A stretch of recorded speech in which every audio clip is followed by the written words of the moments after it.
بسم اللہ الرحمن الرحیم۔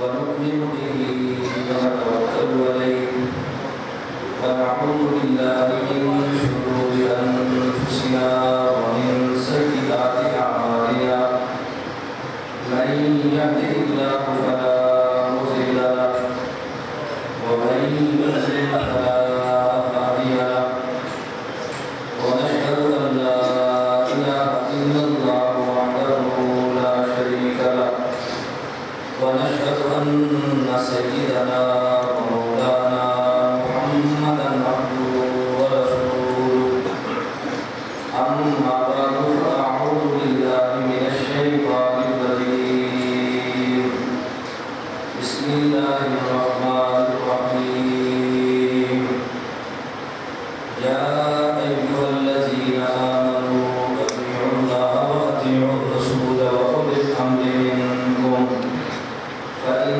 تنازعتم في شيء فردوه إلى الله والرسول إن كنتم تؤمنون بالله واليوم الآخر ذلك خير وأحسن تأويلا اللهم صل على محمد وعلى آل محمد كما صليت على إبراهيم وعلى آل إبراهيم إنك حميد مجيد اللهم بارك على محمد وعلى آل محمد كما باركت على إبراهيم وعلى آل إبراهيم إنك حميد مجيد میرے نہایت واجب احترام بزرگوں، مسلک اہل سنت والجماعت سے تعلق رکھنے والے بزرگ نوجوان دوستوں اور بھائیوں، گزشتہ رات آپ کے شہر کے بالکل قریب ربڑ میں نے ایک بیان کیا تھا، اور آج ہمارے پاس ساتھی وہ ہیں جو اس بیان میں بھی رات کو شریک تھے۔ میں نے مناسب سمجھا کہ اسی بیان کی دوسری قسط یہاں بیان کروں۔ ویسے تو قسطیں کی جا سکتی ہیں، چلاتے رہے اس کو، لیکن ان کی قریب ہیں تو اس مضمون کو تھوڑا سا مزید آگے بڑھائیں۔ میں نے رات یہ بات سمجھانے کی کوشش کی تھی کہ ہم دیوبند تین چیزوں کو مانتے ہیں: نمبر 1 خدا، نمبر 2 مصطفیٰ، اور نمبر 3 فقہا۔ خدا کو بھی مانتے ہیں، مصطفیٰ کو بھی مانتے ہیں، اور فقہا کو بھی مانتے ہیں۔ خدا کی بات کو قرآن کہتے ہیں، مصطفیٰ کی بات کو حدیث کہتے ہیں، اور فقہا کی بات کو فقہ کہتے ہیں۔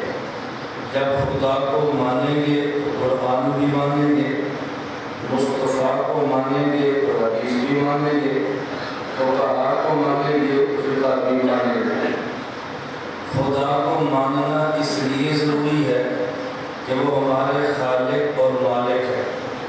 مصطفیٰ کو ماننا اس لیے ضروری ہے کہ وہ ہمارے اور خدا کے درمیان واسطہ ہے، ان کے بغیر خدا کی بات کا پتہ چل سکتا ہی نہیں۔ فقہا کو ماننا اس لیے ضروری ہے کہ مصطفیٰ کی ایک مسئلے پر اگر کوئی حدیثیں آ جائیں، ان میں سے کس مسئلے پر عمل کرنا ہے، کس حدیث پر عمل نہیں کرنا، یہ بات فقہا بتا سکتے ہیں اور کوئی بتا نہیں سکتا۔ دوسری وجہ کہ حضور اکرم صلی اللہ علیہ وسلم 63 سال کی عمر گزار کے دنیا سے چلے گئے۔ ہمارے پیغمبر کا 40 سال کا زمانہ وہ ہے کہ جس میں اعلان نبوت نہیں تھا، 23 سال کا زمانہ وہ ہے کہ جس میں اعلان نبوت تھا۔ اب قیامت تک حضور اکرم صلی اللہ علیہ وسلم کی نبوت میں رہنا ہے، احکام اور مسائل میں پیش آنا ہے۔ تو سوال یہ ہے کہ لوگ ان مسائل کو کس سے پوچھیں، وہ احکام کن سے معلوم کریں، شریعت پر عمل کرے تو کیسے کرے؟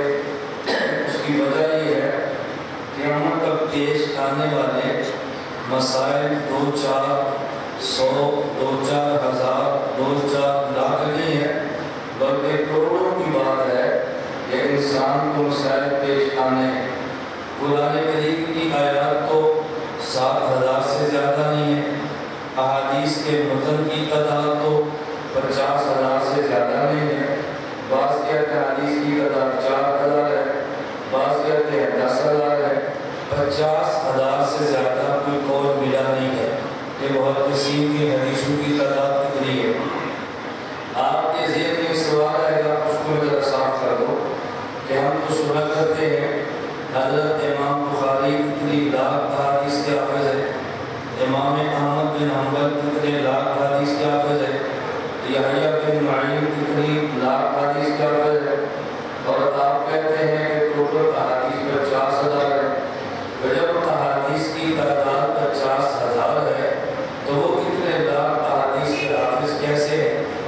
اس بات کو سمجھے، ایک حدیث کا متن ہوتا ہے اور ایک حدیث کی سند ہوتی ہے۔ متن کسے کہتے ہیں؟ متن ان الفاظ کا نام ہے جو حدیث کے لفظ ہیں، اور سند ان راویوں کا نام ہے کہ جن کے واسطہ سے ہمیں حدیث کے الفاظ ہم تک پہنچے ہیں۔ تو الفاظ کا نام متن ہوتا ہے، درمیان کے راویوں کا نام سند ہوتا ہے۔ تو جب ایک حدیث کے الفاظ کئی راویوں سے پہنچے تو محدثین اس کو کئی حدیثیں کہہ دیتے ہیں۔ میں اس کی مثال دیتا ہوں، میں آپ کے شہر ہمروچہ جمعہ کا بیان کرتا ہوں، اور بیان کے دوران میں ایک بات کہتا ہوں، بھئی ہم حضرت امام اعظم ابو حنیفہ نعمان بن ثابت کے مقلد ہیں۔ میں جملہ کہتا ہوں، حضرت امام اعظم ابو حنیفہ نعمان بن ثابت کے ہم مقلد ہیں، یہ میرا جملہ ایک ہے۔ اب اس ایک جملے کو نقل کرنے والے سوال بھی ہیں، ایک نے بھی کہا کہ آج مولانا نے ہماری مسجد میں یہ کہا، دوسرا بھی کہتا ہے یہ کہا، تیسرا بھی کہتا ہے یہ کہا، چوتھا بھی کہتا ہے یہ کہا، تو جملے کتنے ہیں؟ ایک، اور نقل کرنے والے کتنے ہیں؟ 100۔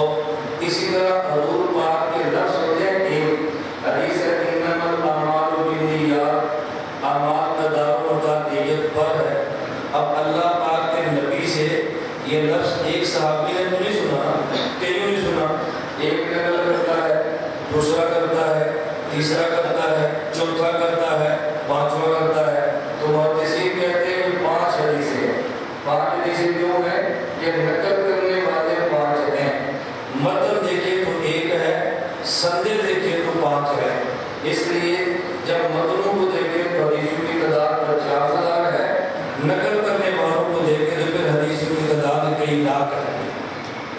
میں اس لیے سمجھا رہا تھا کہ کوئی بندہ آپ کو بعد میں کہے گا حدیث تو لاکھوں میں ہے اور آپ کو مولانا نے کیسے کہہ دی حدیث 50,000 ہے۔ ایک حدیث مبارک کا متن ہے اور ایک سند ہے۔ اب سوال یہ ہے، جب مسئلے قیامت تک کے لیے کروڑوں پیش آنے ہیں اور حدیثیں تھوڑی ہیں، آیات تھوڑی ہے، اب ان تھوڑی آیات سے اتنے مسئلوں پر عمل ہوگا کیسے؟ اس کے 2 طریقے تھے۔ ایک طریقہ کہ چونکہ قیامت تک جتنے مسائل آنے ہیں، اللہ کتنے مسئلوں کے لیے کتنی آیتیں دے دیتے۔ اگر 1 کروڑ مسئلہ ہے، اللہ 1 کروڑ آیتیں دے دیتے۔ اب بتائیں اگر 1 کروڑ آیات کا قرآن ہوتا تو قرآن کا حافظ کون بنتا؟ قرآن کا مسجد رکھتے کیسے؟ قرآن کی طرف نہیں آتا۔ اچھا، کتنے مسائل قیامت تک پیش آنے تھے، ان مسائل کے لیے اللہ اتنی احادیث دے دیتا، تو بتائیں ان کروڑوں احادیث کو لکھتا تو یاد کون کرتا؟ کس مدرسے میں پڑھائی جاتی؟ تو اللہ پاک نے کرم یہ کیا کہ پہلے انبیاء کو اللہ نے کلم دیے، ہمارے نبی کو جوامع الکلم دیے۔ حدیث مبارک میں ہے رسول اللہ صلی اللہ علیہ وسلم نے فرمایا فضلت علی الانبیاء بستٍ، اللہ نے مجھے 6 نعمتیں وہ دی ہیں جو پہلے انبیاء کو نہیں دی۔ اس میں ایک نعمت یہ ہے اوتیت جوامع الکلم، خدا نے پہلے انبیاء کو کلم دیے ہیں اور مجھے جوامع الکلم دیے ہیں۔ کلم اور جوامع الکلم کا مطلب کیا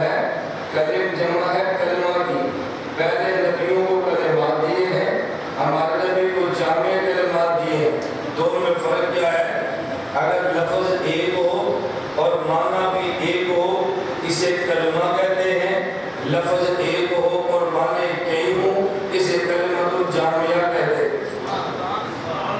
لفظ ایک ہو اور معنی ایک ہو تو اسے وہ لوگ کلمہ کہتے ہیں، اور اگر لفظ ایک ہو اور معنی کئی ہوں اس کو پہلے انبیاء کو کلمے ملے ہیں، ہمارے نبی کو جامع کلمے ملی ہیں۔ پہلے انبیاء کو کلمے ملے ہیں، ہمارے نبی کو جوامع الکلم ملی ہے۔ پہلے انبیاء کو کلمات ملے ہیں، ہمارے نبی کو جوامع الکلم ملے ہیں، کلمات جامعات ملے ہیں۔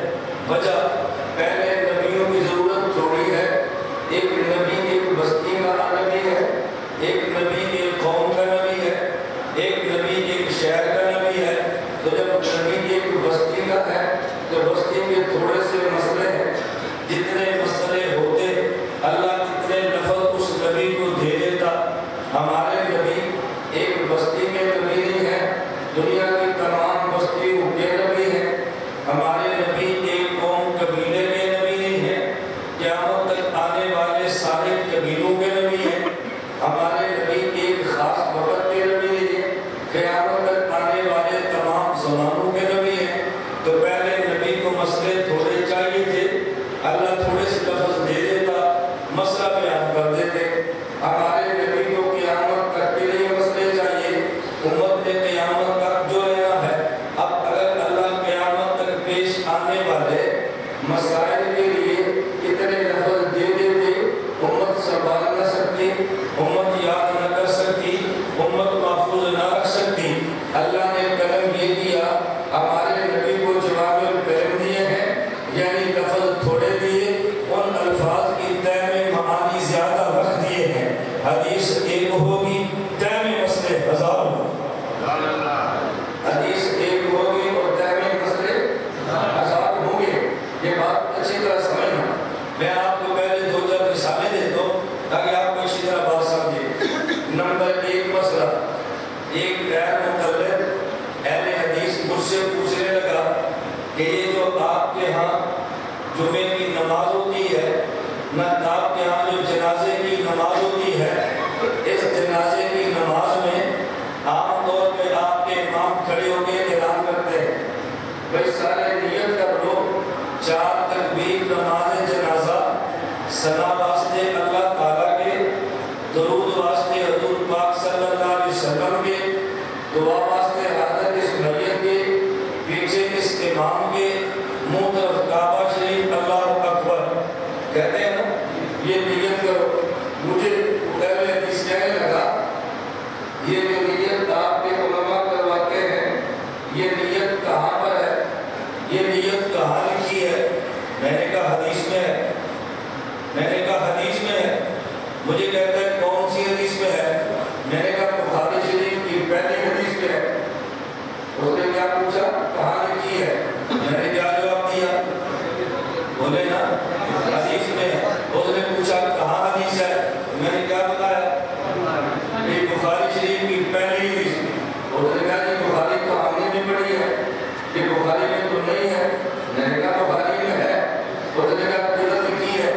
میں نے کہا بخاری شریف کی پہلی حدیث ہے، انما الاعمال بالنیات، انما الاعمال بالنیات، اعمال کا دار و مدار نیت پر ہے، جیسی نیت ہوگی ویسا عمل ہوگا۔ میں نے کہا پھر؟ کہتا نا آپ میرا سوال نہیں سمجھے۔ میں نے کہا میں تیرا سوال سمجھاؤں، تو میرا جواب نہیں سمجھا۔ میں نے کہا میں بتاؤں میرا سوال کیا ہے؟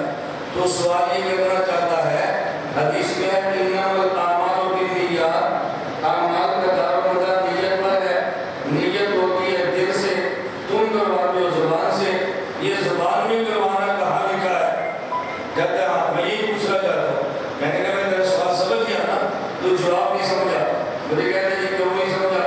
میں نے کہا ہماری مسجد کا امام جنازے کے وقت کیا کہتا ہے؟ نیت کرو یا نیت تو ہو؟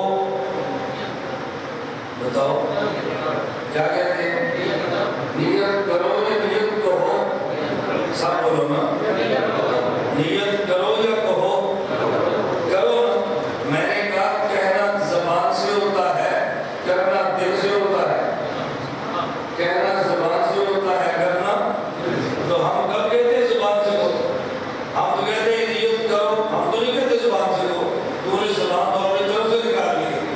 ہم کہتے ہیں نیت کرو، ہم یہ نہیں کہتے نیت تو ہو. تو نیت کہنا اور ہے، کرنا اور ہے. ہم کراتے ہیں، اس پہ دلیل دیتے ہیں. تو کہنے کی بات کہتا ہے اور دلیل ہم سے مانگتا ہے. جو ہم کہتے ہیں اس پہ دلیل دیتے ہیں، جو نہیں کہتے اس پہ دلیل کی بات بھی نہیں کرتے. حدیث میں ہے نا، اب میں بات سمجھانے لگا. ایک دن میں آپ نے کتنے کام کرنے ہیں؟ صبح اٹھنا ہے، پہلے بیت الخلا میں جاؤ، وہاں سے نکلنا ہے، اب وضو کرو، وہاں سے فارغ ہونا ہے تو غسل کرو، وہاں سے فارغ ہونا ہے تو یہ کپڑے بدل لو، وہاں سے فارغ ہونا ہے تو مسجد جاؤ، مسجد میں گئے تو سنت پڑھو، سنت پڑھی تو فرض پڑھو، فرض پڑھے اب باہر نکلو تو اپنی سیر کرو، ڈیرے پر جاؤ، بھینسوں کا دودھ نکالو، اپنا کام کرو، وہاں سے واپس آئے تو اشراق پڑھو، اشراق پڑھے تو پھر ناشتہ کرو، ناشتہ کرو تو دکان پہ جاؤ. میں کتنے کام بتا رہا ہوں، ایک دن میں ہے. آپ بتاؤ اگر اللہ کے نبی ہر کام کے لیے نیت کے الفاظ بتاتے تو صرف نیت پہ پوری بخاری بن جاتی. اگر اللہ کے نبی نیت کے الفاظ بتاتے تو پوری بخاری شریف الفاظ کی بنتی. کھانا کھاؤ تو یہ نیت کرو، بیت الخلا جاؤ تو یہ نیت کرو، نماز پڑھو تو یہ نیت کرو، کپڑے پہنو تو یہ نیت کرو، شادی میں جاؤ تو یہ نیت کرو، ماتم میں جاؤ تو یہ نیت کرو، دکان پہ جاؤ تو یہ نیت کرو، دفتر میں جاؤ تو یہ نیت کرو، سائیکل چلاؤ تو یہ نیت، موٹر سائیکل چلاؤ تو یہ نیت، کار چلاؤ تو یہ نیت، بس چلاؤ تو یہ نیت، ٹرین چلاؤ تو یہ نیت، جہاز چلاؤ تو یہ نیت. اگر اللہ کے نبی نیت کے سارے الفاظ بتاتے رہتے تو پوری بخاری کو نیت پہ بن جاتی، باقی مسائل کا کیا بنتا. اللہ نے کرم کیا، ہمارے نبی نے صرف بتا دیا کہ جیسی نیت ہو ویسا عمل ہوتا ہے، اصول بتا دیا کس عمل کے لیے نیت کیا کرنی چاہیے. یہ اللہ کے نبی نے الفاظ نہیں بتائے. الفاظ کے لیے ہمیں حوالے جن کے دیا ان کو فقہا کہتے ہیں. موجم کبیر کی روایت موجود ہے. علی بن ابی طالب رضی اللہ عنہ نے پوچھا، یا رسول اللہ ان نزل بنا امر لیس لي قیام امر ولا نہی فما تأمرنا. اللہ کے نبی اگر کوئی مسئلہ پیش آ جائے، قرآن میں لکھا نہ ہو، مسئلہ پیش آ جائے، حدیث میں لکھا نہ ہو، ہم عمل کیسے کریں؟ اللہ کے نبی نے فرمایا تشاورون الفقہا. کیا کرنا ہے؟ تشاورون، خدا سے پوچھو. کیسے پوچھو؟ خدا سے پوچھو، مصطفیٰ سے پوچھو، کیسے پوچھو؟ تو اسی لیے ہم کہتے ہیں فقہا کو بھی مانو. خدا سے نہیں، مصطفیٰ سے نہیں، اب فقہا سے پوچھو. خدا سے پوچھیں گے جواب مل بھی جائے گا تو یہ سننا نہیں ہے. مصطفیٰ سے پوچھ لے قبر میں جواب مل بھی جائے تو اس جہان میں مصطفیٰ اس جہان میں وہ آواز دے بھی ہے، تجھے پتہ چلنا ہی نہیں ہے تو کس سے پوچھو؟ فقہا سے. ہمیں بتا رہا تھا فقہا کا ماننا کیوں ضروری ہے. دیکھیں اصول اللہ کے نبی نے دے دیا. اعمال کا دار و مدار نیت پر ہے. کس عمل کے لیے نیت کے کون سے لفظ چاہیے یہ اللہ کے نبی نے خود نہیں بتائے، مجھے اور تجھے فقہا کے حوالے کر دیا. اب بتاؤ فقہا کی ضرورت ہے ہی نہیں، بولیے ہے نا. دوسری مثال سمجھیں. حدیث مبارک میں ہے، حدیث مبارک میں ہے نبی کریم صلی اللہ علیہ وسلم نے فرمایا اذا وقع الذباب فی طعام احدکم، اگر تمہارے کھانے میں مکھی گر جائے تو مکھی کو ڈبو کے نکال دیا کرو، اور کھانا کھانا چاہو تو کھا سکتے ہو. اب دو مسئلے بتائے. اگر مکھی گر جائے تو مکھی ڈبو دو اور نکال دو.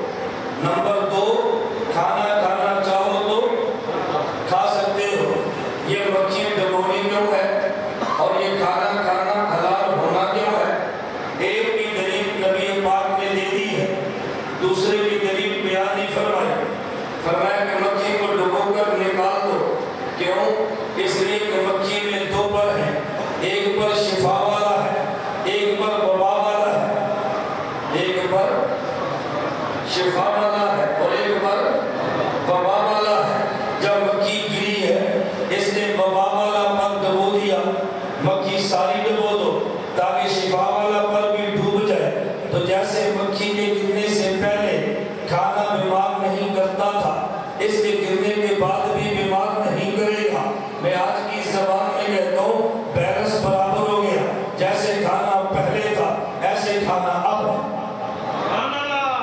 کھانا مکھی کو ڈبو دو اور ڈبو کر نکال دو. یہ اللہ کے نبی نے بتا دیا ہے. اب اگلا مسئلہ اس کا شور اسپیکر کا بند کرو. اسپیکر والا اس کا شور بند کرو. اس کو سادہ رہے. جب اسپیکر سادہ ہوتا ہے اسپیکر والوں کو مزہ نہیں آتا. وہ اپنے مزے کے لیے تھوڑا سا شو چھوڑتے ہیں اور ہمارا پیار خراب ہوتا ہے. بات سمجھ آ رہی ہے؟ اسپیکر والا جو اوپر ویڈیو وغیرہ کہتا چلتا ہے. دوسری بات یہ فرمائی یہ کھانا کھانا چاہو تو کھا سکتے ہو. کیوں؟ یہ وجہ اللہ کے نبی نے نہیں بتائی. اتنا بتایا کہ مکھی ڈوب جائے تو اس کے گرنے سے کھانا ناپاک نہیں ہوتا, کھانا پاک رہتا ہے. دنیا میں صرف ایک مکھی تو چھوٹا جانور نہیں ہے. اب اگر کسی علم حیوان والے بندے سے پوچھو یا آپ جنگل میں جا کے دیکھو تو چھوٹے جانور کتنے ہیں.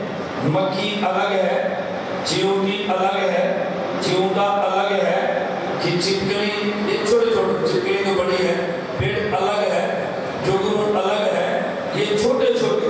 شہد کی مکھی الگ ہے. اگر آپ یہ چھوٹے چھوٹے جانور دیکھو گے ہزاروں کی تعداد میں بن جائیں گے. اگر اللہ کے نبی یہی مسئلہ بتانا شروع کر دے کہ مکھی گر جائے کھانا تب بھی پاک ہے, چیونٹی گر جائے کھانا تب بھی پاک ہے, پیڑ گر جائے کھانا تب بھی پاک ہے, جگنو گر جائے کھانا تب بھی پاک ہے, شہد کی مکھی گر جائے کھانا تب بھی پاک ہے. اگر ایک ایک پرندے کا نام بتاتے تو اتنی بڑی کتاب بن جاتی. نبی نے سارے پرندوں سارے چھوٹے جانوروں کا نام نہیں بتایا بلکہ اللہ کے نبی نے ایک اصول دیا ہے. ہمارے امام اس اصول کی تہ میں پہنچے ہیں, نکال کے مسئلہ بتا دیا ہے. ہمارے امام اعظم ابو حنیفہ رحمۃ اللہ علیہ نے بتایا یہ جو اللہ کے نبی نے فرمایا اگر مکھی گر جائے تو کھانا تب بھی پاک ہے. اس کی وجہ یہ ہے کہ مکھی کی رگوں میں گردش کرنے والا خون موجود نہیں ہوتا. لہذا ہر وہ چھوٹا جانور جس کی رگوں میں گردش کرنے والا خون موجود نہ ہو, جو حکم مکھی کا ہے وہی حکم اس کا ہے. ہم نے چیونٹی کو دیکھا تو گردش کرنے والا خون موجود نہیں ہے. ہم نے بھیڑ کو دیکھا تو گردش کرنے والا خون رگوں میں موجود نہیں ہے. چگنوں کو دیکھا تو گردش کرنے والا رگوں میں خون موجود نہیں ہے. ہمارے امام نے کہا جو حکم اس مکھی کا ہے وہی حکم ان تمام جانوروں کا ہے. اگر یہ امام نہ ہوتے, اگر یہ فقیہ نہ ہوتا تو پھر لوگ پریشان ہوتے کہ میں دودھ لایا ہوں, میرے دودھ میں رات مچھر گرا ہے, اب بتاؤ میں مچھر گر گیا میرا دودھ پاک ہے یا ناپاک ہے. حدیث میں تو مچھر کا مسئلہ تھا نہیں تو بندہ الجھن میں پڑتا. عیسائی کہہ دیتے تمہارا دین تو ناقص ہے, ایک مچھر کا مسئلہ بھی تمہارا دین حل نہیں کرتا. ادھر عورتیں دودھ دے گی اور دودھ کو گرم کرے گی, اس سے پھر ملائی نکالے, اس سے پھر گھی نکالے, اس گھی میں مکھی پڑ گئی ہے. اب عورت مسئلہ پوچھے کہ گھی میں مکھی گھی میں یہ چیونٹی گر گئی ہے تو گھی پاک ہے یا ناپاک ہے. اب مسجد میں آتے مولوی صاحب کہتے چیونٹی کا مسئلہ تو حدیث میں ہے ہی نہیں. ادھر یہودی کہتا تمہارا دین تو ناقص ہے, ایک چیونٹی کا مسئلہ بھی نہیں بتا رہا. میرے امام نے بتایا کہ نانا چیونٹی گر گئی ہے یہ گھی تب بھی پاک ہے. اگر دودھ میں مچھر گرا ہے تو دودھ تب بھی پاک ہے. ہم نے پوچھا دلیل کیا ہے, کہتے میں نے مکھی کو دیکھا ہے تو مجھے مچھر کا مسئلہ سمجھ آیا ہے, میں نے مکھی کو دیکھا ہے چیونٹی کا مسئلہ سمجھ آیا ہے. امام صاحب کیسے سمجھ آیا؟ پر میں مکھی کی رگوں میں گردش کرنے والا خون موجود نہیں تھا. ہر وہ چھوٹا جانور جس کی رگوں میں گردش کرنے والا خون موجود نہیں ہوگا تو جو مسئلہ مکھی کا ہے وہی مسئلہ ان تمام جانوروں کا ہے.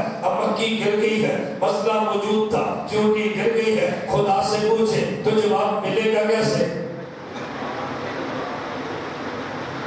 آپ یہ بات کہتا تھا آپ نے ادھر شروع ہو گئے بھائی اگر کسی نے یہاں سے پوچھنا ہے تو پوچھ جاؤ.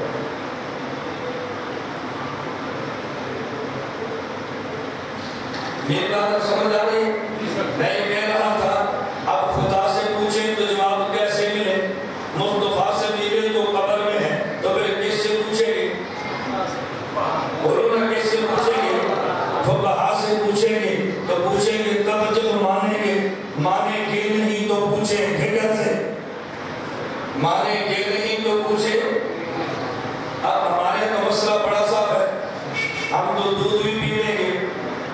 مچھر باہر نکالے دودھ پی لیں گے، چونٹی باہر نکالے گھی کھا لیں گے۔ اس اہل حدیث سے پوچھو تو کیا کرے گا؟ مچھر تو نکلے گا نہیں، اسے کہنا حدیث سناؤ تو پھر نکل دو۔ چیونٹی تو نکلے گی نہیں، بھئی حدیث سناؤ تو پھر نکل دو۔ تو تیری چیونٹی مکھن سے نہیں نکلنی، تیری چیونٹی نے گھی سے نکلنا نہیں ہے، مچھر نے دودھ سے نکلنا نہیں ہے۔ احادیث کہاں سے آئے گا؟ اس لیے ہم نے کہا خدا کو بھی مانتے ہیں، مصطفیٰ کو بھی مانتے ہیں اور فقہا کو بھی مانتے ہیں۔ اگر فقہا کو نہیں مانیں گے تو دین پہ عمل ہوگا نہیں، اگر فقہا کو نہیں مانیں گے تو پھر دین یہ ناقص رہ جائے گا۔ ایک اور مثال سمجھیں، میں کئی مسئلے بتاؤں سبھی بات سمجھ ہے۔ ایک اور مسئلہ سنیں، بغداد شہر میں ایک مسئلہ پیش آیا۔ مسئلہ یہ پیش آیا، خاتون فوت ہو گئی اور جس خاتون نے غسل دینا ہے اس خاتون کا وجود ناپاک ہے۔ ناپاک وجود والی خاتون کسی میت عورت کو غسل دے سکتی ہے یا نہیں دے سکتی؟ یہ مسئلہ پیش آیا۔ خاتون گئی ہے محدثین کے پاس، یعنی آپ کے پاس 6 لاکھ حدیثیں ہیں، آپ 4 لاکھ حدیثوں کے حافظ ہیں، مجھے مسئلہ پیش آیا ہے کہ ہمارے یہاں عورت فوت ہوگی، جس عورت نے غسل دینا ہے وہ عورت ناپاک وجود والی ہے، بتاؤ غسل دے سکتی ہے کہ نہیں؟ محدثین کہنے لگے ہم کچھ نہیں کہہ سکتے۔ کہا جی کیوں نہیں کہہ سکتے؟ کہا حدیث میں ہے ہی نہیں، ہم تو محدث ہیں، حدیث میں ہوگا تو دیکھ کر جواب دیں گے، جب حدیث میں نہیں تجھے مسئلہ بتائے کیسے؟ اس عورت نے کہا پھر میں کہاں جاؤں، مجھے تو مسئلہ پیش آیا ہے، بتاؤ میں کدھر جاؤں؟ انہوں نے کہا تم ایسا کرو، وہ سامنے ادھر فقیر ابو ثور بغدادی بیٹھا ہے، جاؤ اس فقیر سے پوچھو۔ خاتون فقیر کے پاس گئی ہے، حضرت مجھے مسئلہ بتائیں، عورت فوت ہو گئی ہے، جس عورت نے غسل دینا اس کا وجود پاک نہیں ہے، بتائیں غسل دے سکتی ہے کہ نہیں دے سکتی؟ اس کی مہینے کی مجبوری ہے۔ وہ فقیر فرمانے لگے وہ اس عورت کو غسل دے سکتی ہے، عورت کو غسل دے سکتی ہے۔ خاتون واپس چلی، محدثین نے پوچھا ہاں فقیر کیا فرماتے ہیں؟ کہا وہ فرماتے ہیں غسل دے سکتی ہے۔ پوچھا کوئی دلیل بھی مانگی ہے؟ اس نے کہا میں نے دلیل تو نہیں مانگی۔ اس نے کہا پھر وہ ان سے جا کے دلیل تو مانگ۔ خاتون نے پوچھا فقیر سے حضرت دلیل کیا ہے؟ انہوں نے فرمایا دلیل حدیث مبارک میں ہے۔ وہ اس عورت نے کہا محدثین کو وہ کہتے ہیں حدیث میں دلیل موجود ہے۔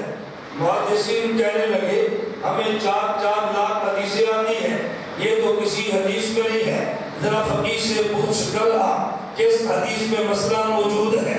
خاتون نے فقیر سے پوچھا حضرت حدیث کون سی ہے؟ اب ذرا فقیر کا علم دیکھنا، کہا یہ حدیث تو بخاری میں بھی ہے، یہ حدیث تو فلاں کتاب میں بھی ہے، اور یہ حدیث کون سی کتاب میں؟ انہوں نے فرمایا حدیث یہ ہے ام المومنین امی عائشہ رضی اللہ عنہا فرماتی ہے نبی کریم صلی اللہ علیہ وسلم مسجد نبی میں اعتکاف فرما رہے تھے، میرا مسجد نبی کے متصل کمرہ تھا، میرے کمرے اور مسجد کے درمیان دروازہ اور کھڑکی نکلتی ہے، میں کمرے میں ہوتی، حضور مسجد نبی میں ہوتے، اعتکاف کی حالت میں ہوتے، نبی کریم صلی اللہ علیہ وسلم کا دل کرتا میں اپنے بالوں کو دھلا لوں، اللہ کے نبی اپنے مسجد نبی میں رہتے ہوئے اپنے سر مبارک کو پیچھے میرے کمرے میں نکال لیتے، میں اللہ کے نبی کے بالوں کو، اللہ کے نبی کے سر مبارک کو اپنے ہاتھوں سے دھویا کرتی،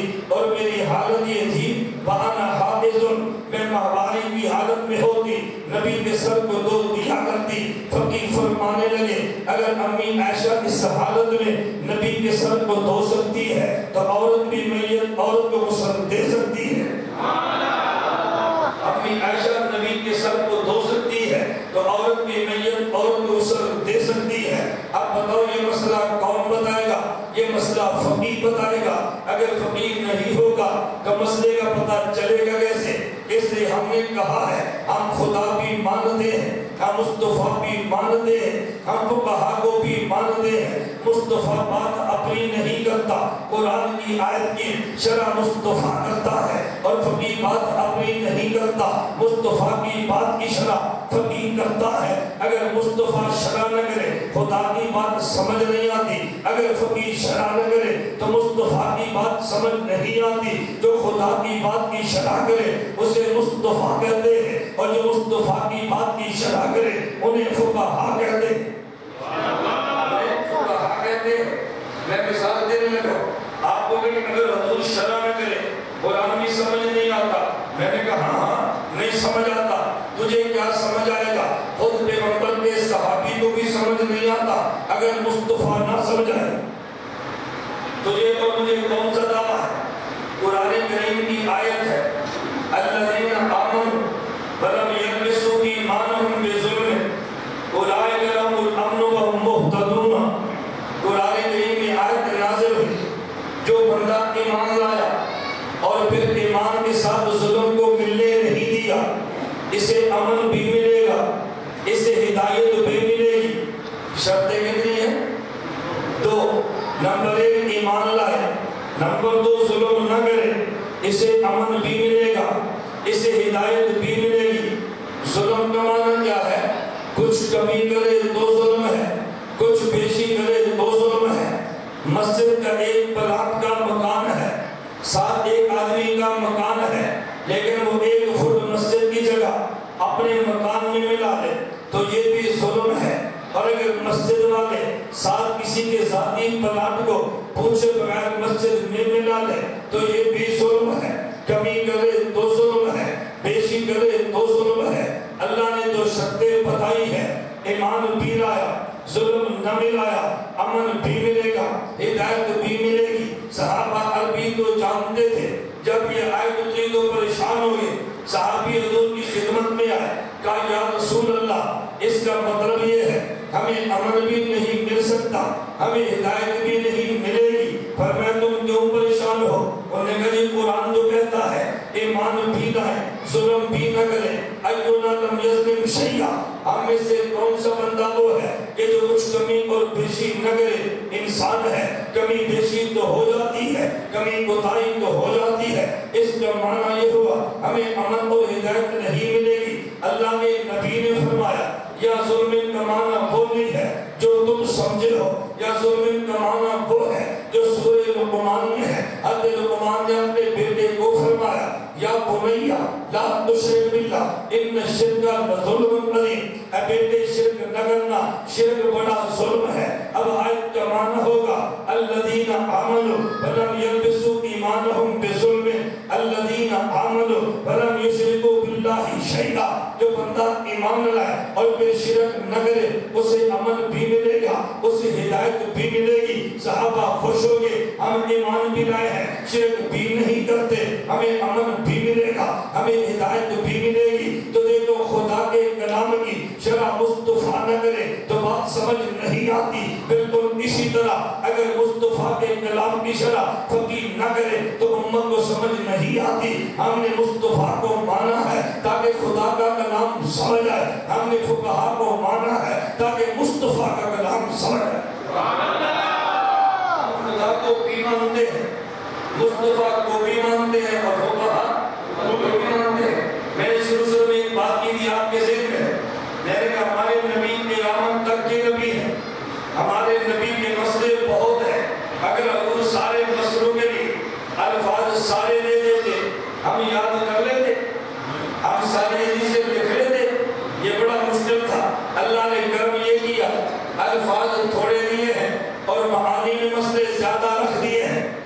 ایک مسئلہ اور ہے، ایک مثال میں اور ہے، شمائل ترمذی میں روایت موجود ہے، حضرت انس بن مالک رضی اللہ عنہ صحابی ایک پیغمبر ہے، عمر تھوڑی ہے، حضور مکہ سے مدینہ آئے ہیں۔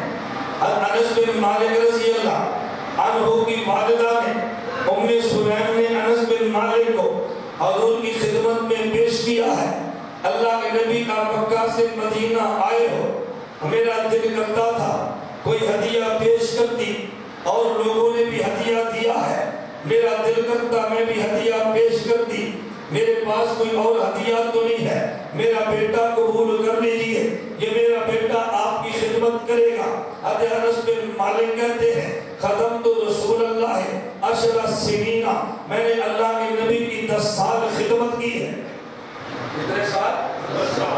10 سال خدمت کی ہے، اور پھر حضور نے دعا دی۔ ایک ہوتا ہے دعائیں لینا، ایک ہوتا ہے دعائیں کرانا، سمجھئے؟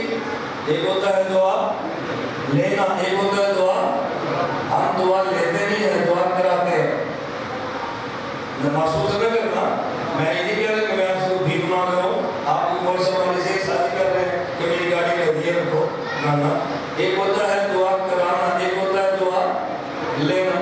آپ ایمان سے بتاؤ، بوڑھا آدمی ہے، مسجد میں آیا ہے، یہ باہر نکلنے لگے، کوئی لڑکا اٹھے اور اٹھ کے ایک کی لاٹھی پکڑا دے، بابا جی کو ہاتھ سے پکڑے، جوتا سیدھا کر کے رکھ دے اور گھر چھوڑ کر آئے، تو یہ بزرگ دعا دیں گے یا نہیں؟ جی؟ اب بابا جی مسجد میں لاٹھی تلاش کر رہے ہیں، یہ لڑکا ہاتھ چومتا ہے، مسافر کرتا ہے، بابا جی دعا کرو۔ بھائی دعا کرانی، دعا لے، دعا کرانی، دعا خدمت کر، دعا خود دیں گے۔ ہم خدمت نہیں کرتے، دعا کراتے ہیں، لیتے نہیں ہیں۔ ہم کہتے ہیں بھائی مسافر نہ کریں، وقت تھوڑا ہے، ہم تھکے ہیں، پھر پوچھیں گے صحیح دعا کرو، پھر چومیں گے صحیح دعا کرو، پھر ماتھا پکڑیں گے دعا کرو۔ جب کہہ دیا تھکے ہیں چھوڑ دیں، آپ بات مانیں گے تو دعا نہیں کریں گے، نہ ہم نے بات نہیں مانی، دعا کرانی۔ پھر آدمی کے دل نہیں کرتا، پھر بھی کہتا ہے چلو اللہ خوش رکھے کہ میری جان چھوڑ دے، وہ جو کہتا ہے اللہ خوش رکھے میری جان چھوٹے میں آگے نہیں لو۔ دعا کرانا اور ہے، دعا لینا بھولیے نا، دعا کرانا اور ہے، دعا لینا اور ہے۔ ہم دعائیں کراتے ہیں، دعائیں لیتے نہیں ہیں۔ میں صبح بھائی اس وقت ہمارے میزبان ہے، ایک کا بیٹا سامنے بیٹھا ہے، میں نے پوچھا تمہیں دکان کی چیز دی ہے، مجھے کہا یہ پاؤڈر کریم صابن ہوتے ہیں، میں نے مذاق نہیں کہا، میں نے کہا ہمیں کیوں نہیں دیا؟ میرا مقصد یہ 2 صابن کی گھچیاں لینا نہیں ہوتا، میں سے شادی کرتا ہوں۔ کہتے ہیں کیا مطلب؟ میں نے کہا بیٹا یاد رکھو، جو کاروبار کرتے ہو اگر تمہارے گھر میں کوئی عالم آئے اس مال میں سے ان کو ہدیہ ضرور دیا کرو۔ میں یہاں سے سرگودا جاؤں گا تو ایک ڈبیا مجھے صابن کی دو تو میں نے کیا کرنا ہے؟ میرا مقصد یہ نہیں کہ مجھے ڈبیا دو، میں یہ شادی کرتا ہوں کہ بچوں کا ذہن بنے۔ میں ایک ذمہ دار آدمی ہوں، میرا کنوں کا باغ ہے، اب بتاؤ آپ کنوں کے سیزن میں میرے گھر آؤ اور میں آپ کو کنوں نہ کھلاؤں اور تم صحیح دعا کرو میرا باغ اچھا ہو جائے، یہ بتائیں آپ کا دل کرے گا؟ تو کل تو دیکھیں آپ کیا کریں گے؟ مسلمان میرے گھر آئے دعا بھی کرنی ہے اور میں آپ سے دعا نہ کراؤں، آپ جب بیٹھیں آپ کو کنوں بھی کھلاؤں اور 2-4 درجن میں میری گاڑی میں رکھ دوں تو کہیں گے ضرورت ہے دعا کرو۔ آپ کو خود کہیں اللہ اس کا اور باغ بنا دے، اس کے باغ کو بہارے لگا دے، کہتے ہی میں یہ بات کو کہہ دوں اللہ دعا ہے، میں قسم اٹھوں تو جھوٹ نہیں بولتا، میرا مقصد آپ سے جیب بروانی نہیں ہے، میں کہتا ہوں مزاج بناؤ، مزاج بناؤ۔ ہمارے مشائخ کا مزاج کیا تھا؟ ممکن تو کوئی شمالی واقعہ آپ نہ لکھتے، ہمارے گھر میں باہر ایک مانگنے کے لیے بندہ آیا، مجھے ابا جی مفتی شفیع صاحب نے فرمایا یہ 100 روپیہ لو اس کو جا کر دے دو مانگنے والے کو۔ میں نے کہا ابا جی وہ تو ہٹا کٹا جوان ہے، وہ تو پیسوں کا مستحق ہی نہیں ہے۔ مجھے مفتی شفیع صاحب فرمانے لگے بیٹا اگر استحقاق کا معاملہ ہوتا خدا ہمیں ایک گھونٹ پانی نہ دیتا، اگر مستحق ہی کو دینا ہوتا ہمیں ایک گھونٹ پانی نہ ملتا، ہم مستحق نہیں تھے، خدا نے کتنا دیا ہے تو 100 روپیہ دیتے بھی لڑتا ہے، مستحق نہیں ہے۔ یہ بچپن کی بات ہے، یہ بڑے ذہن سازی کیوں کرتے ہیں؟ تاکہ اس بچے کا ذہن بنے۔ ہم نے تو اپنے میں نے تو خود مشاہدہ کیا نا، میں کوئی بات نہیں کرتا، میرے والد نبینا تھے، نبینے ہونے کی وجہ سے مولوی بنے، کیوں؟ دادا نمبردار تھا، بڑا آدمی تھا، باپ ہمارے نبینے تھے، تو دادا کہتا ہے اس کو میں کس کو بتاؤں میرا بیٹا ہے؟ آپ لوگ بولے کیا کہتے ہیں؟ ہم دادا کہتے ہیں، جو دیکھا ہوتا ہے ہمارے دادا کہتے ہیں جہاں پر ذمہ دار بیٹھتے ہیں تو جو کوئی ملنے کے لیے آتا ہمارا دادا کہتا ہے میں شرم آتی ہے، مسجد بھیج دو۔ نبینے تھے، مولوی بن گئے، اب جب ہم سفر کرتے رستے میں وہ مانگنے والا آتا، مجھ سے میرے ابا جان پوچھتے یہ نبینا ہے؟ میں کہتا جی ہاں، فوراً 10 روپے نکالتے اور دے دیتے، یہ 10 روپے آج کے نہیں ہے، یہ 10 روپے آج کے 30 سال پہلے کے ہیں۔ 10 روپے نکالتے اور دے دیتے، پھر مجھے کہتے ہم چھوٹے تھے، کہتے ہیں اس لیے دیتا ہوں یہ نبینا ہے، بھیک مانگتا ہے اور میں نبینا ہوں، میری بیوی بھی ہے، میری اولاد بھی ہے، میرے بچے بھی ہیں، میری زمین بھی ہے، کاروبار بھی ہے، میں شکر کے طور پہ دیتا ہوں۔ اگر مجھے خدا بھیک مانگنے پہ لگا دیتا بیٹا میں خدا کا کیا کر لیتا۔ اولاد کی ہاتھوں یہ عادت ڈالا کرو، اولاد مسجد میں کبھی نہ ہو، میں مسجد کی تعمیر خود نہ دو، بیٹے کو بھیجو، مجھے 500 دے کر آؤ۔ مسجد میں لا مجھے سمے چاہیے، بیٹے کو بھیجو، 2400 روپے دے کر آؤ۔ آپ اولاد کا ذہن بناؤ گے نا، جب یہ بڑا ہو کے جتنا بڑا بھی تاجر بنے گا، اس کے دماغ میں بیٹھ جائے گا کہ میں نے دین پہ پیسہ خرچ کرنا، یہ دماغ میں جاتا بنے گا، ہمیں خوشی ہوتی ہے۔ شاید یہ تو بات ہے کہنے کی میں کہنا شروع کر دوں، میرا بیٹا 10-11 سال کا ہے، ایک مدرسے میں پڑھتا ہے، میں نے مفتی صاحب کو فون کیا، میں نے کہا مفتی صاحب یہ جو چیز مانگے اسے دے دیا کرو، یہ مجھے فون کر رہا تھا، ابو مجھے فروٹ چاہیے تو پیسے دو، یہ جتنا فروٹ چاہیے دے دیا کرو، کہتے ہیں میں نے 1 کلو کل لے کر دیے، پرسوں لے کر دیے، ہارو دیتا ہوں، میں نے کہا کلو اس نے کیا کھانا ہے، آپ اس کو 1 سیب لے کر دے دیا کرو، 2 دن پھر سیب دیا کرو کھا لے۔ اس نے کہا مذاق میں، کہتے وہ تمہارا بیٹا ہے، آپ اس بات کو نہیں سمجھے، مجھے کہتے ہیں تمہارا بیٹا ہے۔ اس نے کہا اس کی عادت ہے کلو لے کر بچوں کو کھلائے گا، ہفتہ گزر گیا میرے بچوں کو مٹھائی کھلانی ہے، پھر ڈبہ لائے گا پھر دے گا۔ 10 سال کا بیٹا ہے اور اس کا دماغ بنا ہے کہ میں نے طلبہ پہ خرچ کرنا ہے، ہمیں خرچ کرتا دیکھتا ہے، بیٹے کا مثال بن گیا۔ گاؤں کی مسجد میں اعلان ہوتا ہے بھئی بل بہت آ گیا پیسے دو، میں پوچھوں گے دے دو پیسے، جاؤ جا کر مسجد میں دے کر آؤ، بیٹے کا ذہن بنے گا یا نہیں بنے گا؟ اولاد کا ذہن بناؤ، اولاد کا۔ جب یہ وہ عالم آئے اپنی اولاد کو لاؤ، اس کے سر پہ ہاتھ پھیرو، اس کے لیے دعا کرو، بچہ علماء کے پاس بیٹھاؤ۔ ہمارے بچے ہیں میرے اوپر نکل جا، دوڑ یہاں سے، دوڑ یہاں سے، بچوں کو قریب نہیں آنے دیتے، دوڑ یہاں سے۔ پھر بچپن میں بیٹھے گا، اس کے دماغ میں علماء بیٹھ جائیں گے نا، اب اس کے دماغ سے عالم نکلے گا نہیں۔ جب یہ بچپن میں کرکٹ دیکھے گا، مزاج کرکٹ کا بنے گا، یہ فلمیں دیکھے گا، مزاج فلموں کا بنے گا، اور اگر یہ علماء کی صحبت میں بیٹھے گا تو مزاج علماء کا بنے گا۔ خیر میں بات کی جا رہا تھا، حضرت انس بن مالک رضی اللہ عنہ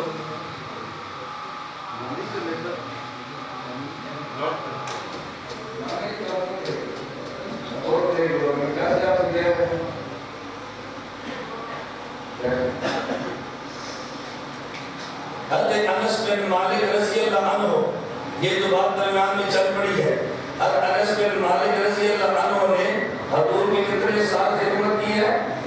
تھوڑی ہے کتنے سال؟ 10 سال۔ اگر جنریٹر پر پنکھے بند رکھو، جنریٹر پنکھوں کا بہت اٹھاتا نہیں ہے تو پھر سپیکر بھی بند ہوتا ہے، اگر بجلی ہے تو کوئی اثر نہیں ہے۔ حضرت انس بن مالک رضی اللہ عنہ نے کتنے سال خدمت کی ہے؟ 10 سال۔ حضرت انس بن مالک فرماتے ہیں میں نے 10 سال خدمت کی ہے تو حضور نے مجھے 3 دعائیں دی ہیں۔ نمبر 1 دعا، اللہم اکثر مالہ، اللہ مال زیادہ کر دے۔ نمبر 2 اولادہ، اللہ اس کی اولاد زیادہ کر دے۔ نمبر 3 ادخلہ الجنہ، اللہ اسے جنت میں جگہ دے۔ حضرت انس بن مالک فرماتے عام بندے کے باغات میں سال میں 1 بار پھل آتا، میرے باغات میں سال میں 2 بار پھل آتا، حضور کی دعا ہے۔ حضرت انس بن مالک کا بڑھاپا ہے، کسی نے پوچھا اولاد کتنی ہے، توجہ رکھنا، کسی نے پوچھا اولاد کتنی ہے، فرمایا 70-80 تو میرے سامنے ہے، باقی مجھے پتہ ہی نہیں کتنی ہے۔ پوچھا کہ کیوں؟ فرمایا میرے نبی کی دعا ہے۔ حضور میں اللہ اس کو اولاد بولتے نا، مجھے اولاد کے نام نہیں آتے کتنے ہیں۔ انس بن مالک فرمایا کرتے ایک دعا قبول ہوتے میں نے دیکھی کہ سال میں بعد 2 مرتبہ آتا ہے، میں نے اولاد کے لیے یہ دعا قبول ہوتے دیکھی، میری اولاد بہت ہے اور مجھے اللہ سے امید ہے تیسری دعا بھی قبول ہوگی، اللہ مجھے جنت میں جگہ بھی دے گا۔ حضرت انس بن مالک کے چھوٹے بھائی، انس بن مالک کے چھوٹے بھائی ابو عمیر ہیں، حضرت رسول اللہ نے دیکھا ابو عمیر غمزدہ ہے، غمزدہ ہونے کی وجہ کیا ہے؟ ان کے پاس ایک پنجرا تھا، اس پنجرے میں ایک چڑیا کا بچہ تھا، وہ بچہ فوت ہو گیا، وہ بچہ مر گیا۔ انس بن مالک کے بھائی ابو عمیر یہ غمزدہ نظر آئے تو نبی کریم صلی اللہ علیہ وسلم نے مذاق میں پوچھا، یا ابا عمیر ما فعل النغیر، توجہ رکھنا، یا ابا عمیر ما فعل النغیر، نغیر کا معنی چڑیا کا بچہ ہے، ابو عمیر کا معنی عمیر کا باپ ہے۔ ابھی انس بن مالک کے بھائی چھوٹے ہیں، ابھی نکاح بھی نہیں ہے تو اولاد کہاں سے ہے؟ لیکن ابو عمیر کہتے تھے۔ اب حضرت شیخ الحدیث مولانا زکریا نبی اللہ مرتد ہو شمائل ترمذی کی شرح میں لکھتے ہیں، یہ دیکھو ہمارے نبی نے ایک جملہ مذاق میں بولا ہے، اس سے فقہا نے 100 مسئلے نکالے۔ جملہ مذاق میں بولا ہے، یا ابا عمیر ما فعل النغیر، جیسے آپ کے گھر میں بچہ ہو، آپ بازار سے ٹینک لائیں، بچے کو کھلونا دے اور وہ ٹینک ٹوٹ جائے، آپ بچے سے مذاق میں پوچھیں کہ تیرے ٹینک کی آج انڈیا سے لڑائی ہوئی ہے، یعنی ٹینک ٹوٹ گیا ہے، یہ آپ نے مذاق میں پوچھا ہے نا، آپ نے اس کو موٹر سائیکل لا کے دیا، وہ ٹوٹ گیا، آپ مذاق میں کہتے ہیں آج موٹر سائیکل پر اپنی ماں کو بٹھایا تھا، اب یہ آپ مذاق کر رہے ہیں نا، بیوی بھی خوش ہوتی ہے، بچہ بھی خوش ہوتا ہے کہ جی ہمارے بیٹے سے مذاق ہو رہا ہے۔ رسول اللہ صلی اللہ علیہ وسلم نے جو مذاق فرمایا، یا ابا عمیر ما فعل النغیر، اور ابو عمیر وہ چڑیا کے بچے کا کیا بنا ہے، یہ مذاق میں پوچھا۔ حضرت شیخ زکریا کہتے ہیں نبی کا جملہ ایک ہے اور مسئلے 100 نکلے ہیں۔ ایک مسئلہ یہ نکالا، ایک آدمی کا نکاح بھی نہیں ہے، کبھی اولاد بھی نہیں ہے، اس کو کنیت کے ساتھ پکار سکتے ہیں کہ نہیں؟ ابو عمیر کہا حالانکہ اولاد تھی نہیں۔ دوسرا مسئلہ کہ انسان کے مرنے پہ افسوس کرتے ہیں، لیکن اگر کسی کا پرندہ فوت ہوا اور بچہ ہو اس سے افسوس کرنا چاہیے یا دل لگی کرنی چاہیے۔ نمبر 3 مسئلہ جب پنجرے میں پرندے کو بند رکھنا جائز ہے یا نہیں، نبی نے ثبوت کیا ہے۔ نمبر 4 مسئلہ آدمی پہ دکھ آیا ہو، اس حال میں اس کو ہنسانے کی شرعی گنجائش کیا ہے؟ تو دیکھو حدیث ایک ہے اور مسئلے 100 ہے۔ اگر 100 مسئلوں کے لیے نبی 100 حدیثیں بول دے تو 100 کلمات بن جاتے۔ نبی نے کلمہ ایک بولا ہے اور مسئلے 100 نکلے۔ میں بتا ہی رہا تھا ہم خدا کو بھی مانتے ہیں اور مصطفیٰ کو بھی مانتے ہیں، فقہا کو بھی مانتے ہیں۔ اب میں ایک بات سمجھانے لگا ہوں، ذرا اس پہ توجہ رکھنا۔ لوگ کہتے ہیں فقہا کی کیا ضرورت تھی، کیا کوئی دین میں کمی رہ گئی تھی؟ آپ کو بات تو سمجھ آ گئی نا، بھائی دین میں کمی نہیں رہی، لیکن نبی کی بات سمجھنے کے لیے ہمیں فقہا کی ضرورت پیش آئی ہے۔ آپ خود سمجھ لیتے، توجہ خود سمجھ لیتے۔ اب میں مثال دیتا ہوں تاکہ بات آپ دماغ میں بیٹھے۔ بتاؤ زمین کی تہ میں جتنا پانی ہے، جتنا زمین کی تہ میں پانی ہے، قیامت تک پیش آنا ہے، اگر یہ سارا پانی زمین کے اوپر اللہ رکھ دے، بندے بچیں گے یا مر جائیں گے؟ ضرورت تو ہے نا، لیکن پانی رکھا کدھر ہے؟ زمین کے نیچے۔ جتنی ضرورت پیش آ جائے خود نکالتے ہیں یا انجینئر کو بلا کے نکالتے ہیں؟ خود نکالتے ہیں، پمپ خود نکالتے ہیں؟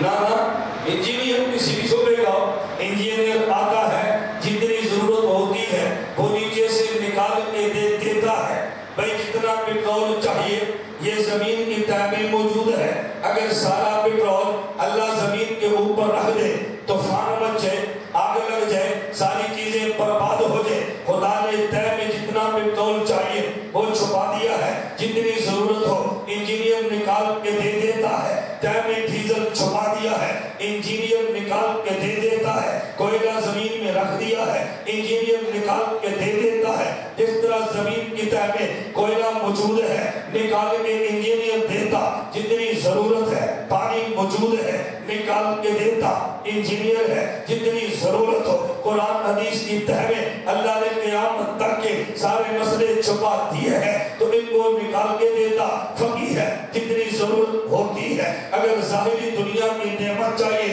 تو نکال کے دینے والے کو فقی کہتے ہیں، اگر شرعی مسائل چاہیے تو نکال کے دینے والے کو فقی کہتے ہیں۔ اگر زمینی نعمت چاہیے نکال کے دینے والا انجینئر ہے، اگر مسائل کی نعمت چاہیے نکال کے دینے والا فقی ہے۔ اگر انجینئر کو چھوڑ دے دنیا کی ضرورتیں پوری نہیں ہوتی، اگر فقی کو چھوڑ دے آخرت کی ضرورتیں پوری نہیں ہوتی۔ اگر دنیا بہتر بنانی ہے انجینئر کو مان لے، اگر شریعت بہتر بنانی ہے تو پھر فقیہ کو مان لے۔ بات صحیح ہے غلط ہے؟ آپ لوگ کہتے ہیں جب سمجھاؤ ہمیں دلیل سے بات کرو، مسئلہ بتایا دلیل بھی دو۔ اب آپ بتائیں بھائی، ایک ہوتی ہے تحقیق کی جگہ، ایک ہوتی ہے مسئلہ پوچھنے کی جگہ۔ مسئلہ پوچھنے کی جگہ اور ہوتی ہے اور تحقیق کی جگہ اور ہوتی ہے، دوا لینے کی جگہ اور ہوتی ہے اور میڈیکل سرچ کی جگہ اور ہوتی ہے۔ آپ کلینک پہ جائیں، چلو پہلے آپ مسجد میں ہیں، ایک لڑکا اٹھ کے کہتا ہے مولانا صاحب مسئلہ بتائیں، میں نے جواب دے دیا، کہتا مجھے مطمئن کریں، دلیل سے بات کریں۔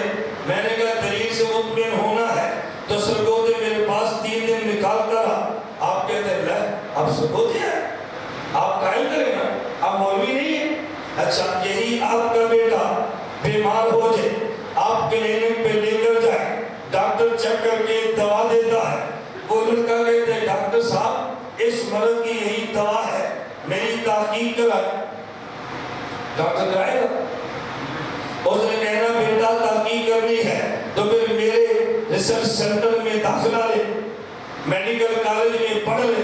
جو میرے پاس وقت نہیں ہے تو پھر تحقیق نہ کرنا، وقت نہیں ہے تو دوا لے لے۔ کلینک پہ دوا دیتے ہیں، کالج میں کورسز کراتے ہیں، دارالمفتاح میں مسئلے بتاتے ہیں اور مراکز میں کورسز کراتے ہیں۔ اگر یہاں تحقیق نہ کراؤ آپ ناراض ہوتے ہیں، ڈاکٹر تحقیق نہ کرائے تو آپ خوش ہوتے ہیں۔ ڈاکٹر مسئلہ بتا دیتا ہے، تحقیق کرایا نہیں کرتا، عالم مسئلہ بتا دیتا ہے، تحقیق کرایا نہیں کرتا۔ مسئلہ بتانے کی جگہ اور ہے، تحقیق کرانے کی جگہ اور ہے۔ آپ اپنی گاڑی کو لیں اور ہمارے روڈ پہ چلے کراچی ہائی وے پہ، آپ نے گاڑی کھڑی کر دی ہے، کہاں پہ؟ سی این جی پہ، سی این جی پمپ پہ گاڑی کھڑی کی ہے، آپ نے اس میں 500 کا سی این جی ڈالو، وہ ڈالنے لگا، آپ نے کہا ٹھہر جا، اس نے کہا کیا ہوا سر؟ انہوں نے کہا یہ بعد میں ڈالنا، پہلے مجھے ذرا بات سمجھا، یہ جو گیس تھی یہ بلوچستان سے نکلی ہے، پھر وہاں سے ٹینکوں میں آئی ہے، پھر یہاں تک پہنچی ہے، پھر یہ تیرے گیس میں یہ پمپ کے اندر مشین میں آئی ہے، تو یہ انسان تو نہیں ہے، یہ تو مشین ہے، تو نے 500 لکھا تو 500 کا گیس ہوگا، یہ غلطی نہیں کر سکتا، مجھے تحقیق کرا۔ اس نے کہا صحیح یہ تحقیق کی جگہ نہیں ہے، سی این جی لینے کی جگہ ہے، سی این جی لو لاؤ جاؤ، تحقیق کرانا ہے تو پھر کسی انجینئر کے پاس داخلہ لو اور اپنی تحقیق کراؤ۔ اب عجیب بات یہ ہے آپ اس سے لڑتے نہیں ہیں، اگر کوئی بندہ کہے نہیں میں نے تحقیق کرانی ہے، پھر سی این جی ڈلوانا ہے، یہ کراچی نہیں پہنچ سکتا، ادھر کھڑا رہے گا، گورنمنٹ آپ کو کہتی ہے یہ کالونی بنی ہے، جس نے بجلی لینی ہے ڈیمانڈ نوٹس جمع کرا دے، درخواست بھی دے دے، بجلی مل جائے گی۔ آپ کہتے ہیں درخواست دیں گے، ڈیمانڈ نوٹس جمع کرائیں گے، پہلے حکومت ہمیں تحقیق کرائے یہ پانی سے بجلی بنتی کیسے ہے، یہ تار میں آتی کیسے ہے، بٹن دباؤ تو پنکھا چلتا کیسے ہے، یہ میٹر کی ریڈنگ کیسے ٹھیک ہوتی ہے، یہ میٹر غلطی کیوں نہیں کرتا؟ تو گورنمنٹ کہے گی بجلی لینی ہے تو لے لو، تحقیق کرنی ہے تو کالج میں داخلہ لو۔ گورنمنٹ تحقیق نہیں کراتی، اگر تحقیق پہ اعتماد کرے تو پھر گھر کے چولہے جل جاتے ہیں، سردیوں میں ہیٹر آ جاتے ہیں، گرمیوں میں اے سی چل جاتے ہیں، اور اگر تحقیق نہ کرے تحقیق میں پڑا رہے تو سردیوں میں ہیٹر نہیں آتا اور گرمی میں اے سی نہیں چلتا۔ یہی بات ہم کہتے ہیں فقیہ کے ذمہ مسئلہ بتانا ہے، اگر تحقیق ہے تو داخلہ ہے۔ مدرسے میں بھی نہیں پڑھنا، تحقیق بھی کراؤ، آنا بھی نہیں ہے تحقیق بھی کراؤ۔ بھائی آپ انجینئر کو نہیں کہتے، ڈاکٹر کو نہیں کہتے، کسی مکینیکل ماہر کو نہیں کہتے، مولویوں کے ساتھ کرتے ہیں تحقیق کرو، یہ ہمارا بچہ ہے سو مطمئن کرو۔ اس کے بعد اشکالات بہت ہیں، ہم نے کہا 3 دن میں بھیجو، اس کے بعد ٹائم نہیں ہے، میں نے کہا ہم اس کے باپ کے ڈاکٹر ہیں، اس کے بعد ٹائم نہیں، ہم شام تک بیٹھے رہے تاکہ اس کی وجہ کیا ہے؟ عالم کے وقت کی قیمت نہیں ہے، ڈاکٹر کے وقت کی قیمت ہے۔ عالم کے وقت کی قیمت نہیں ہے، ڈاکٹر کے وقت کی قیمت ہے۔ ابھی 3 دن پہلے سکھر عشاء کے وقت میرا بیان تھا، میں نے کہا میں بیان کروں گا، اگر سوال کرنا ہو تو چٹے سے میں جواب بھی دوں گا۔ بیان بھی ہو گیا، چٹیں بھی ہو گئی، کھانا بھی کھا لیا،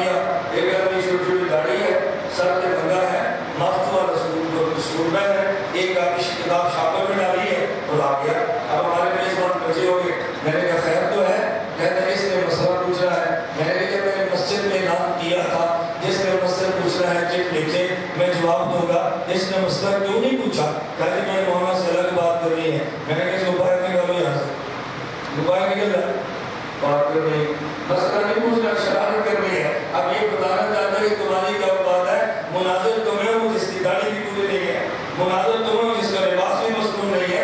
مناظر تمہیں ہوں جس سر سے بھی ننگا ہو. مناظر تمہیں ہوں جس کے بعد اردو کی ایک کتاب ہے. میں نے کہا یہ لوگ ہمارے کو جاننے کے لیے آیا ہے. بابا اگر تحقیق کرنی ہے سرگودا میرے مرکز میں آ جاؤ, مسئلہ پوچھنا ہے, میں نے تمہیں بتا دیا ہے. اس لیے میں نے کہا ہم خدا کو بھی مانتے ہیں, مصطفیٰ کو بھی مانتے ہیں, فقہا کو بھی مانتے ہیں. ماننا چاہیے کہ نہیں؟ بعض لوگ خدا کو مانتے ہیں رسول کو نہیں مانتے. قرآن مانیں گے حدیث کا انکار کریں گے. بعض مصطفیٰ کو مانیں گے فقہا کو نہیں مانتے. حدیث کو مانیں گے فقہ کا انکار کریں گے. ہم خدا کو بھی مانتے ہیں, مصطفیٰ کو بھی مانتے ہیں اور فقہا کو بھی مانتے ہیں. قرآن بھی مانتے ہیں, حدیث بھی مانتے ہیں, فقہ بھی مانتے ہیں.